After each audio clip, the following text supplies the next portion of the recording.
Ons het verskillende programme wat ons doen met die diere. Die dieretuin is nie net daar om die diere in 'n hok te sit en om dan te los en laat die mense kom kyk nie. Ons moet ook seker maak dat al die diere in die dieretuin gestimuleer word, dat ons hulle natuurlike gedrag nog steeds kan stimuleer en dat ons dit nog steeds kan bevorder, dat hulle dit behou.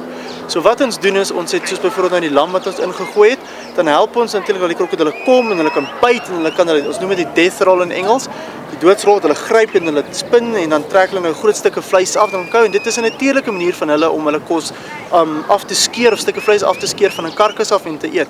Anderste wat ons doen is ons het klaar gesnyde kos wat ons vir hulle gee of krimpvark, ag nie krimpvark, guinea pigs en dan van daar af dan gaan ons natuurlik nou vir elkeen apart sy kos gee. Hulle is glad nie rustig as hulle gevoer word nie. Hierdie was die eerste voering nou na 3 maande, so hulle is nog besig om 'n bietjie meer aktief te raak. Hulle geniet nog die son. Gewoonlik wat ons doen, ons voer hulle 40 kg op 'n Woensdag 1 uur en dan weer 40 kg op 'n Sondag 1 uur. When I was doing my national diploma in conservation through UNISA, the 3rd year of animal studies, you do ethology of animals. There's a method designed by Pavlov, but it was designed specifically for the dogs.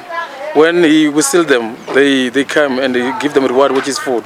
But I developed that method into the crocodiles, and they respond very well. It's interesting thing about crocodiles because the ectothermic animals, they can't regulate their body temperature. They depend on the natural environment, which is sun.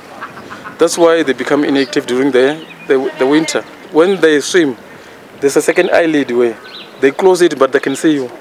So just to prevent water to go inside. You see that those plates on the tail, they work as a solar plate. They absorb heat.